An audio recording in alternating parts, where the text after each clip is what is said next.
এবং আপনারা ভারতীয় আধিপত্যবাদ বাংলাদেশের স্বাধীনতা সার্বভৌমত্ব নিয়ে কথা বলার কারণে একটা মানুষ আজকে মৃত্যুর সাথে বাঁচা লড়ছে এবং তার ঘটনাকে আপনারা বিচ্ছিন্ন ঘটনা বলে উল্লেখ করতে পারবেন।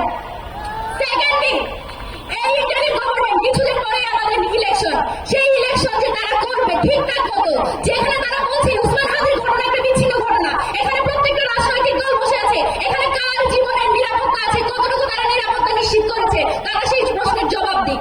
তারপর তারা বলুক যে এই ইলেকশন আমরা চাই এবং এই ইলেকশন হবে আমাদের যে ভোট বিপ্লব, সেটা হবে আওয়ামী লীগের সবচেয়ে বড় পরাজয়। সেই পরাজয় নিশ্চিত করার আগে আমাদের নিরাপত্তা, এখানে যে সকল রাজনৈতিক দল আছে তাদের নিরাপত্তার জন্য আপনারা কি করেছেন সেটা আমাদেরকে চাক্ষুষভাবে দেখাবেন। এবং আরো একটা যেটা কথা, আজকে আমার ভাই আহত হয়েছে প্রায় 3 দিন, 72 ঘন্টার বেশি সময় আমার ভাইকে বিদেশে যেতে হয়েছে। আমরা কোনোদিন আসলে চিন্তা করি নাই যে ভাই এরকম নিস্তেজ অবস্থায় বিদেশে যাবে এবং আমাদেরকে চোখের পানি সহ তাকে বিদায় দিতে হবে।